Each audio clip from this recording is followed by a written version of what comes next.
Welcome back to the deep dive. We have a really fascinating journey ahead of us today. We really do. Yeah, we're taking a close look at a single, highly detailed biographical source today.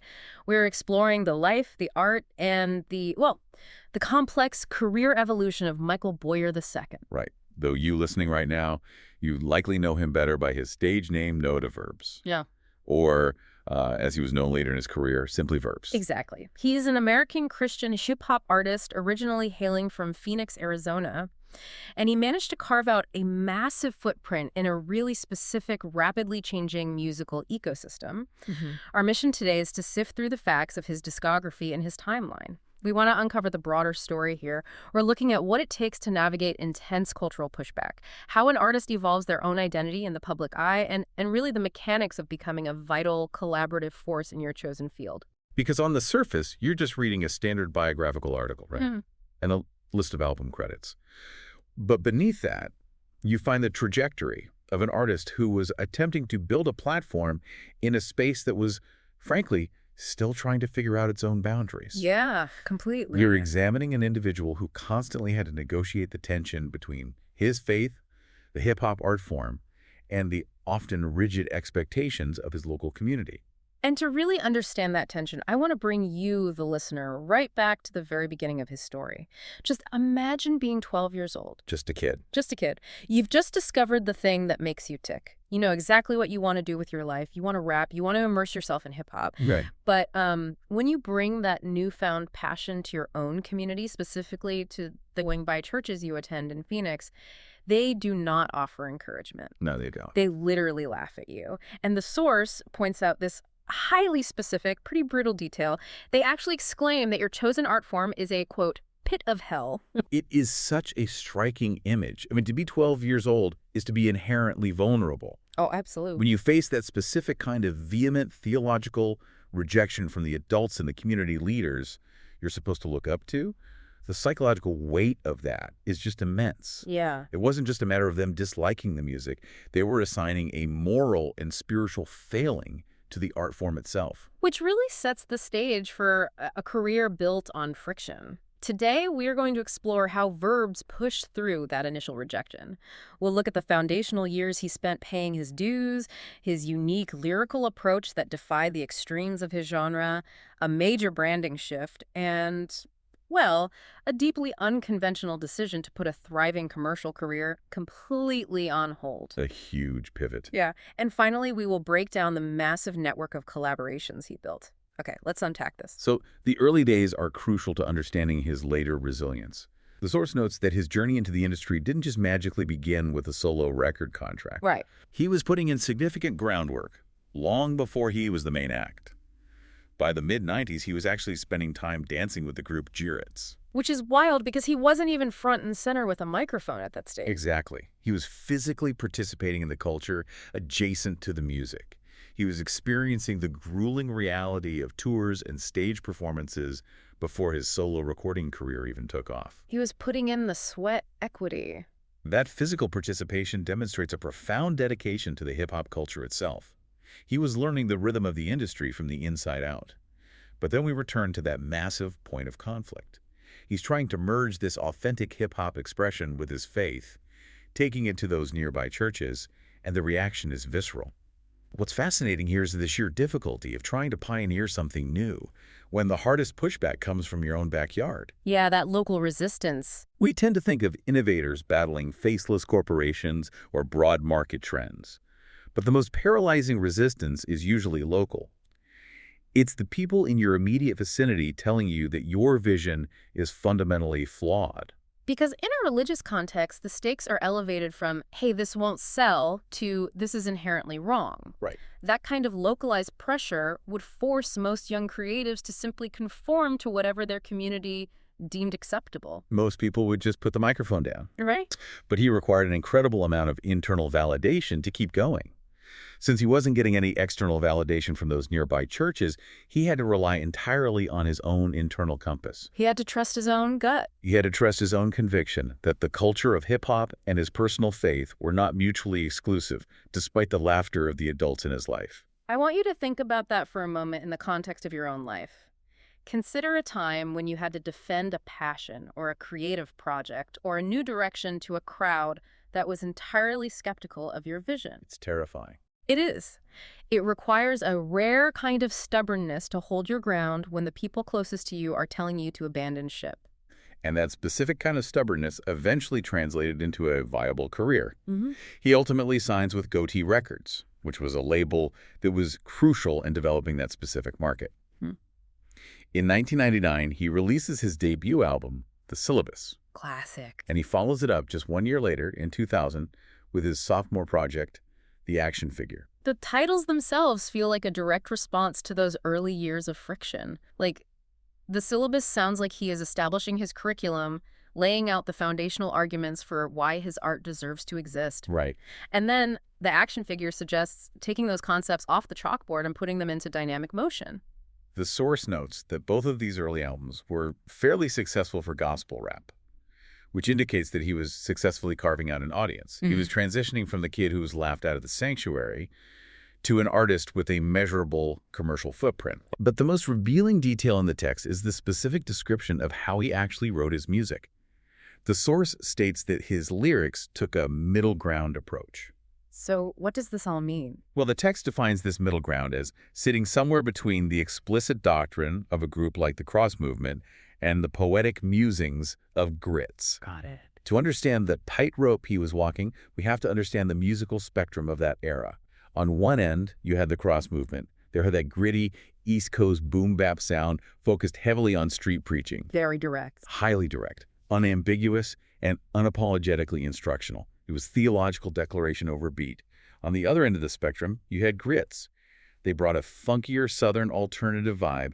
Their lyrics leaned heavily into the abstract. It was about the feeling, the metaphor, and the artistic ambiguity of the human experience. But doesn't trying to find a middle ground usually risk alienating both sides?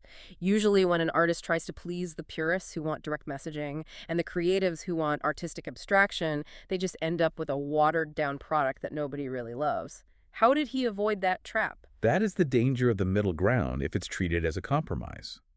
But for Verbs, it wasn't a compromise, it was a synthesis.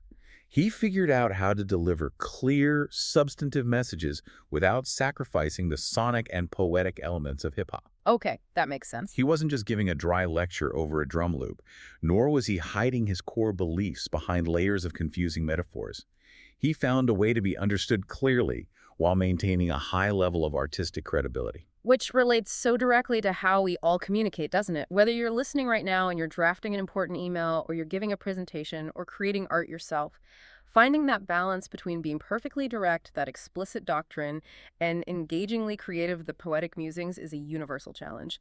Absolutely. It's the difference between being heard and being felt. He managed to do both. He managed to thread the needle. He kept the listener engaged with the artistry, the poetic side, while ensuring the actual substance of his message landed, the explicit side.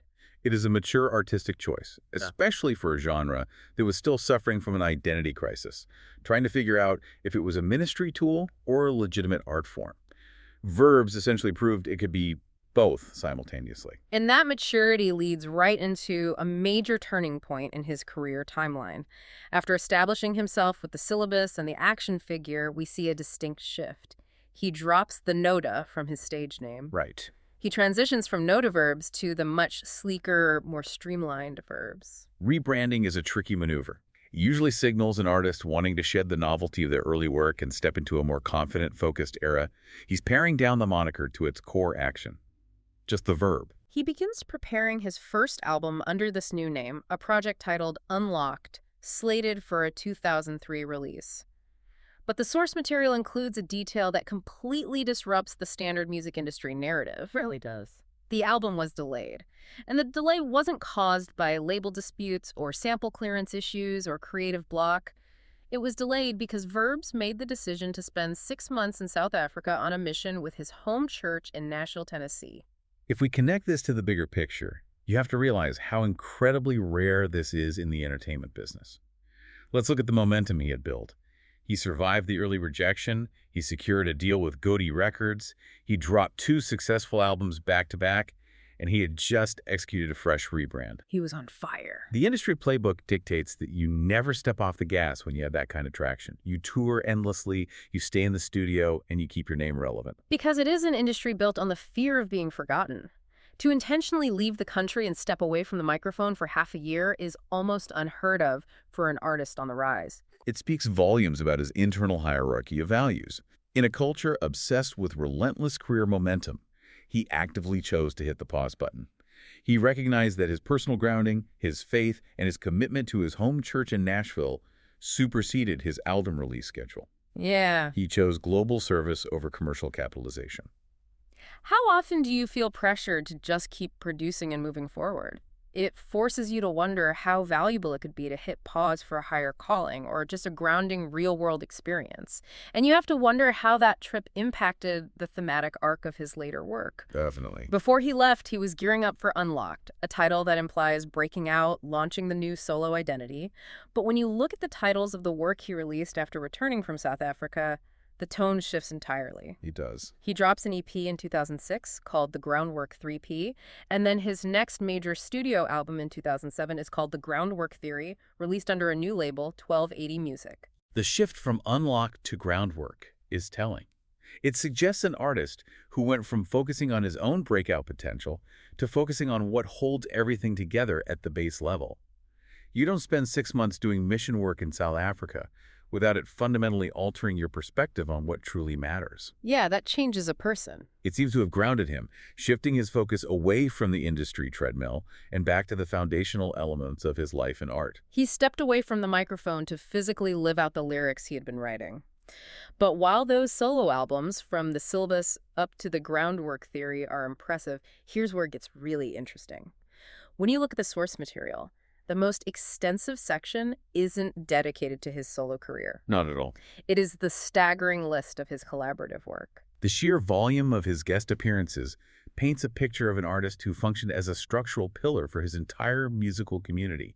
He wasn't operating in a silo. Let's look at the breadth of this network. His connection with Greets obviously didn't end with dancing in the 90s. He is deeply embedded in their discography. He's featured on their album Factors of the Seven, on tracks like US Open and Hopes and Dreams. Right. He appears on Grammatical Revolution on the track Strugglin'. He's on The Art of Translation and their album Quarantine.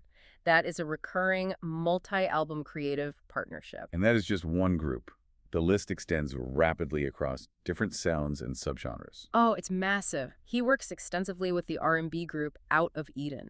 He is a staple on DJ Mage's mixtapes.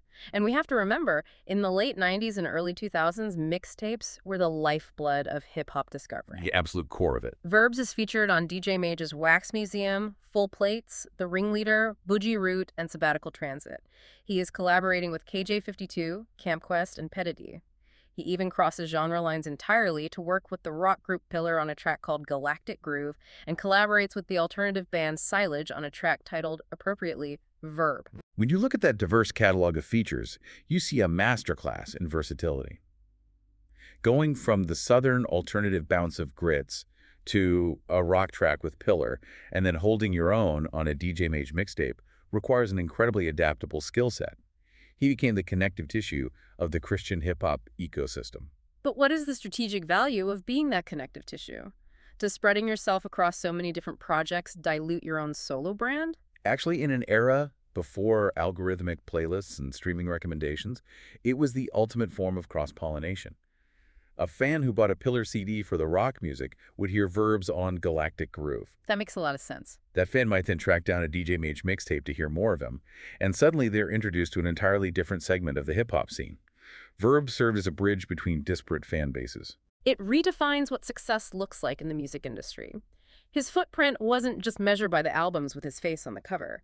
It was measured by the fabric he wove with his peers.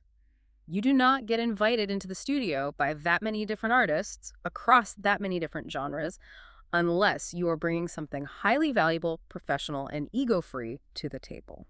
And that brings us full circle back to his middle ground approach. Because his lyrical style was balanced, neither too aggressively dogmatic nor too abstract, his voice could fit seamlessly into almost any context. Right, he was adaptable. He could complement the lead artist's vision without clashing with it or overpowering it. His artistic balance made him the ideal collaborator. It is a remarkable journey when you view it from a distance. We started by looking at Michael Boyer II, a 12-year-old kid in Phoenix, facing down the harsh reality of nearby churches, laughing at him, and labeling his passion a pit of hell. A localized rejection that could have easily ended his artistic pursuits before they even began. Yet, from that friction, he built a massive legacy. He put in the physical work dancing for grits. He pioneered a synthesized lyrical style that bridged the gap between explicit East Coast street preaching and Southern poetic abstraction. He achieved tangible commercial success with records like The Syllabus and The Action Figure. He then demonstrated a rare clarity of priorities, evolving his identity to simply verbs, and proving that an artist can step off the commercial treadmill. He paused his momentum for 6 months to do mission work in South Africa, an experience that seemingly influenced his later focus on laying down the groundwork. And he proved that ultimate impact in any industry often lies in becoming the ultimate collaborator. He left a sprawling fingerprint across the discographies of his peers, acting as the vital connective tissue that helped legitimize and expand his genre. The source noted his lyrics took a middle ground approach between explicit doctrine and poetic musings. When you were trying to communicate your own deeply held beliefs or complex ideas in your life, do you lean towards being blunt and explicit, or do you rely on poetry and nuance to get your point across? And more importantly, what might happen if you tried to find the middle ground? That is a fascinating question to leave you with, and something to seriously consider the next time you look at the landscape of modern media. Thank you for joining us on this deep dive into the source material. We always appreciate you coming along for the ride, and we will catch you on the next one. Take care.